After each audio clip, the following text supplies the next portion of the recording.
Welcome to this A-level anthology analysis of Karen Armstrong's account of the Buddha's enlightenment in her book, The Buddha. And this is section 22. Let's read it before we analyze it. Once he found this, which is Nibbana, Gautama had become a Buddha. He was convinced that once egoism had been snuffed out, there would be no flames or fuel to spark a new existence, because the desire, tanha, which bound him to samsara, had been finally quenched. When he died, he would attain pari-nibbana, its final rest. Again, this did not mean total extinction, as Westerners sometimes assume. The pari-nibbana was a mode of extinction that we cannot conceive unless we have become enlightened ourselves. There are no words or concepts for it, because our language is derived from the sense data of our happy mundane existence. We cannot really imagine a life in which there is no egoism of any kind. But that does not mean that such an existence is impossible. It became a Buddhist heresy to maintain that an enlightened person would cease to exist after death. In the same way, monotheists have insisted there are no words that can adequately describe the reality they call God. He who has gone to his final rest cannot be defined by any measure, the Buddha would tell his followers in later life. There are no words capable of describing him. What thought might comprehend has been cancelled out, and so has every mode of speech.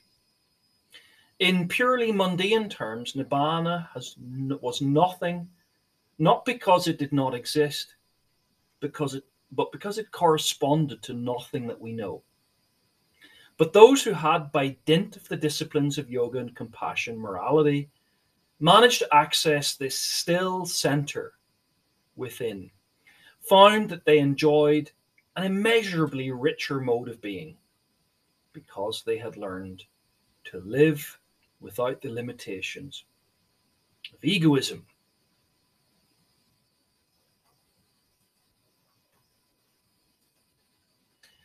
So, is Armstrong's narrative account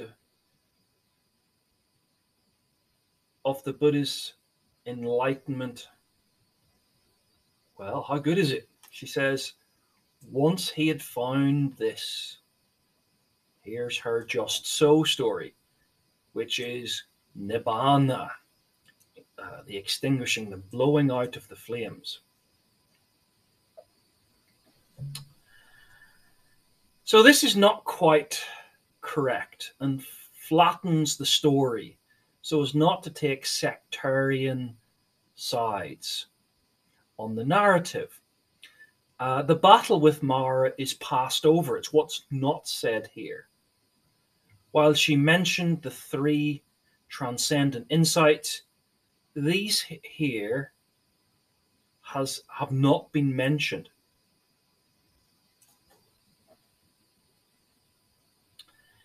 Is Armstrong's avoiding controversy over the proper goal of Buddhism? Is the proper goal of Buddhism egoism? Egoism, the snuffing out of the ego, the self, the ending of the flames of the desire, of the three poisons, three flames, greed, hatred, and ignorance, that are the fuel to spark a new existence. Because of, here it is, the second of the Four Noble Truths, tanha. All of this today, the great emphasis of Theravada, the Four Noble Truths, the Eightfold Path, the three desires, the insight into the three lakshanas, the three marks of existence, of dukkha, of suffering, of impermanence, Annika, of anatta, in correspondence with the sectarian idea of Mahayana. There's nowhere to get to, no nibbana. And the Buddha didn't really go there. He went to more like a heavenly existence. Because in any case, everything is Buddha. So this statement, this assertion, once he had found it, Gautama became a Buddha. Well, Mahayana would say he was already a Buddha. He was already enlightened. He discovered at most what he already was, or even he knew it and he was just play acting for our benefit. So the idea of the snuffing out of the poisons, the fires, becoming a cold one, nibbana, all very Theravada, would certainly be true of Theravada, I think. And on Yogacara, it would be thought of as dualistic thinking, and believing that there was a difference between nibbana and samsara. Or on the idea of Buddha nature is well, the Buddha already had within himself enlightenment. Or more generally, in the Bodhisattva ideal, the Buddha really had vowed to either return in samsara or to go to this heavenly domain to help others. The Lotus Sutra would call this position, this way of thinking, a magic city, one of the 7 similes of the Lotus Sutra, a non-existent, illusory, delusory place, and no final destination. So what Mahayana beliefs is Armstrong failing to tell us about? And does this give a one-sided account? She says when he died, he would attain parinibbana. Parinibbana. Like the word parinibbana is understood very differently in Mahayana as to Theravada. There's a whole festival of Parinibbana Day, and it's celebrating people who come back to help others who are bodhisattvas. So Mahayana would say the Buddha didn't go to Nibbana. He went, Parinibbana meant him going to, of the Trikaya doctrine, the 3-body doctrine, the second body, the second realm, the Sambhakaya, a kind of heavenly realm, in disagreement. But she doesn't describe any of this. Is Armstrong asserting that Theravada Buddhism or Mahayana Buddhism, which is it? He says, and this did not mean total extinction as Westerners have sometimes assumed. Here is just another assertion of a Theravada leaning, although she flip-flops about, interpretation of the Buddha. So she says, the parinibbana was a mode of existence that we cannot conceive unless we have become enlightened ourselves.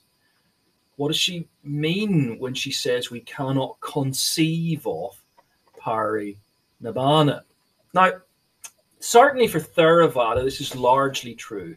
The Tipitaka, you read it, and it reflects perhaps the Nikaya Tipitaka, reflects the Theravada understanding, but is on Mahayana, all of this is a delusion, perhaps even a deliberate delusion given to the early arhats who couldn't, Mahayana would claim, abide the full teaching that had to be kept for the later, more perfected wisdom of Mahayana.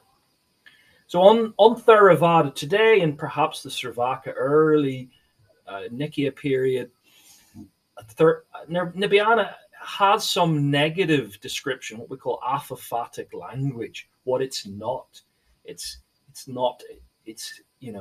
doesn't die, it can't be destroyed, it's deathless, and so on. These are negative language metaphors. You do get some positive language kind of metaphors. Describe it as something you'll experience when you're there. So the other shore, the top of the mountain. And this sort of positive but poetic language includes this idea of being released from jail. And this sort of stuff abounds in Theravada literature. But she doesn't explore any of it here. It's all flattened, and the contrasts are flattened. She talks about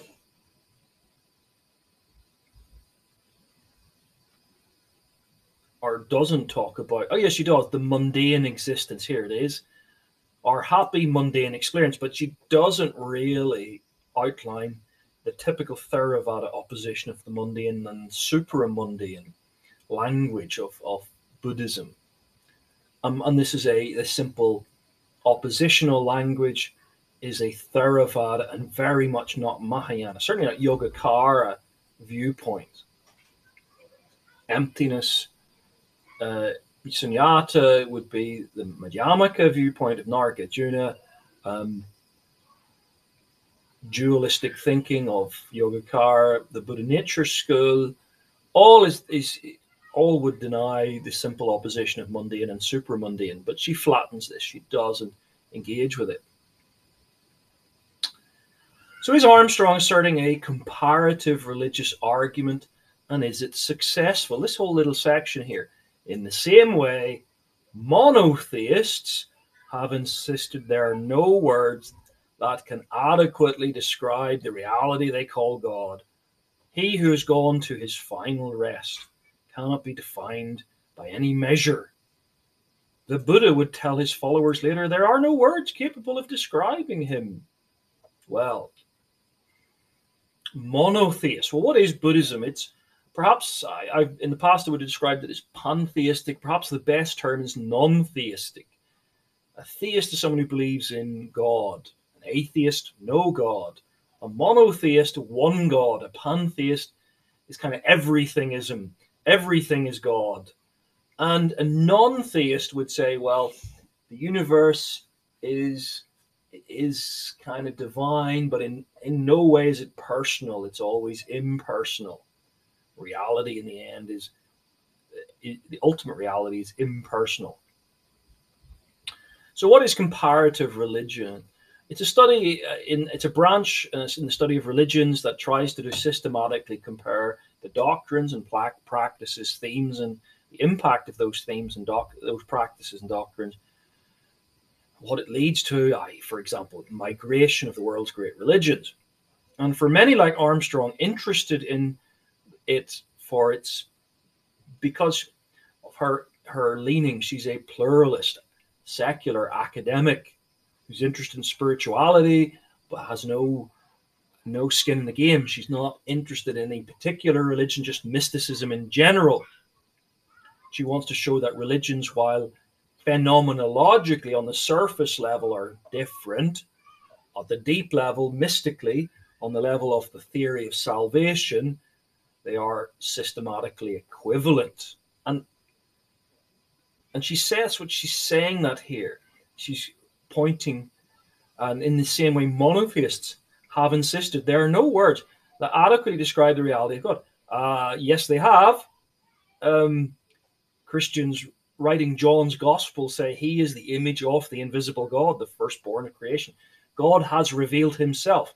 Now, it would be true that apophatic negative theology that much influenced people like Aquinas, nice synoptic links here, say something like this, that people who call themselves classical theists, who are not personalist theists, do kind of say that God is beyond our description. Aquinas says that he's the pure act of being, and he gets that from Pseudo-Dionysius and these other guys who are a bit anti-Trinitarian, for being honest. Well, that's what the monotheist kind of says. He has gone to his final rest, cannot be defined by any measure. Well, there are things that are mystical for some Christians, personalist Christians, about heaven, but certainly it can be defined. So is Armstrong right that Buddhism and Christianity have the same goals? In purely mundane terms, Nibbana was nothing. Not because it did not exist. Oh, sorry, I need to kind of back up here. Well, let's just back up here a second. The next comparative religious statement, I've doubled up here. He has gone to his final rest, which cannot be defined by measure. And what she said previously, the reality they call God, or Buddhism and Christians ultimately ending up in some mystical, indescribable reality. Well, the pluralist, like Karen Armstrong, would say, yes, this links nicely to your work in John Hick in Religious Experience, and later to Buddhist attitudes to other world religions. You've got inclusivism, personal pluralism, and exclusivism. So the pluralist says all religions are like climbing the same mountain, they're going to the same reality. But Buddhists claim that the ultimate reality is an impersonal ultimate, certainly the Theravada do, versus Christians who believe in a personal creator. Buddhists, or many Buddhists, talk about karma, not all, but many. Christians talk about sin as an offense against a personal God. Karma is an impersonal universe, the consequences of your actions in an impersonal universe. Buddhists talk about, Christians talk about a savior. You need a savior. Now, certainly in Theravada, there's no savior. You have to save yourself. Now, you do get in some parts of Mahayana ideas of a savior, True Land Buddhism. That might even be because Basham will argue of the influence of Christianity on Buddhism. So is Armstrong using upaya, or the two-truth doctrine, in asserting ultimately all assertions are false?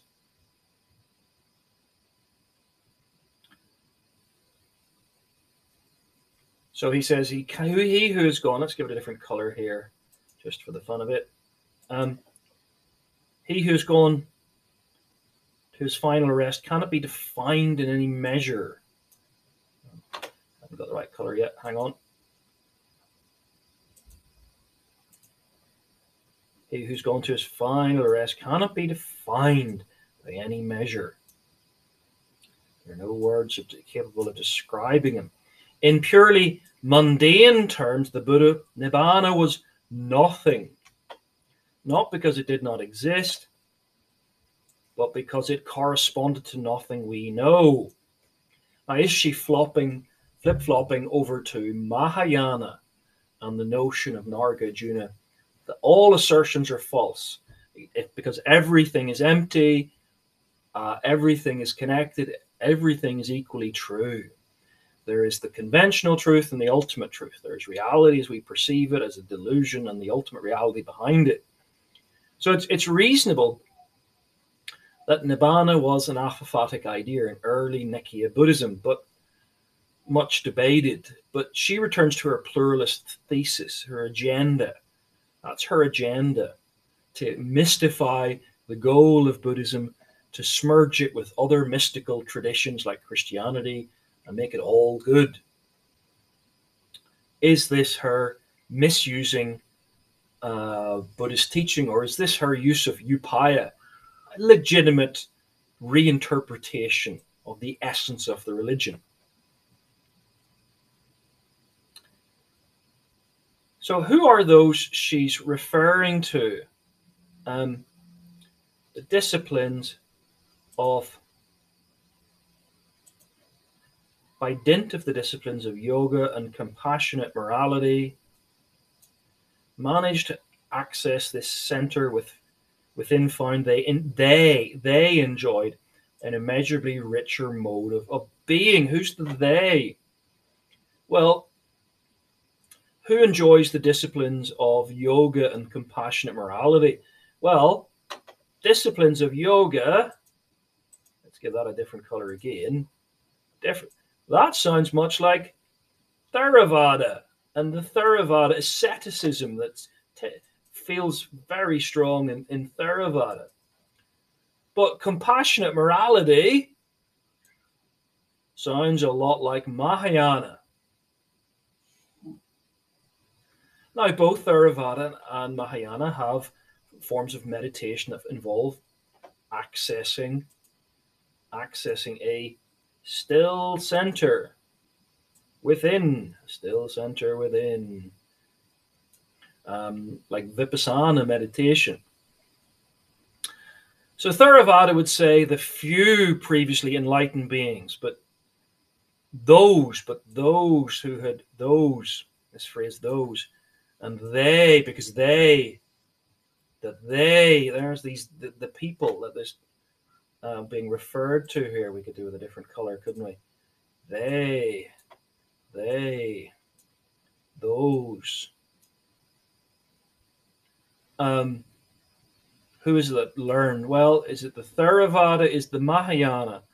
Um, Maybe she's referring to the previous Buddhas found in the Jataka stories, or maybe she's referring in Mahayana to heavenly bodhisattvas, either now in the bliss abode of the Trikya doctrine, Mahayana. She's just not clear, and she's about who is it that has achieved this immeasurably richer mode of being. It's really smurging together the two traditions. You've got to be critical of this. Lastly, is she simplifying Buddhist teaching just too much? Is she simplifying Buddhist teaching just too much? Should she be called Helen, not Karen? They had learned to live without the limitation of egoism. Now, while it's true, living with egoism is a feature, especially of Theravada. It's a simplification of Buddhist teaching, a psychological simplification, reductionism, that obscures the doctrinal differences and flattens it out to make palatable for Hellenistic.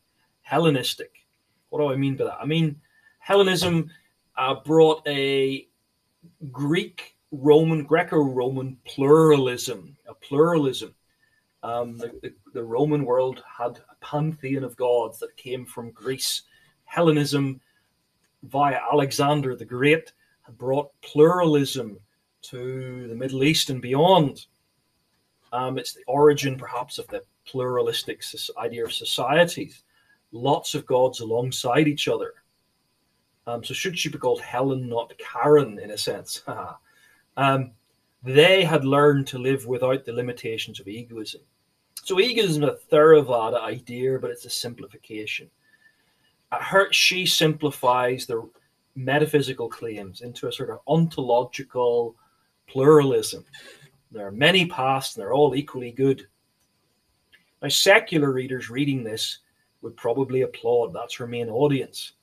And it just tells us a lot about Karen Armstrong, much more than the Buddha. And Karen Armstrong's readers, if we do some redaction criticism, source criticism, and all sorts of the criticism that seeks to learn the audience, what we're looking at is someone who's more concerned about her audience than being faithful and scholarly and objective, trying to bring about an understanding of who the Buddha is.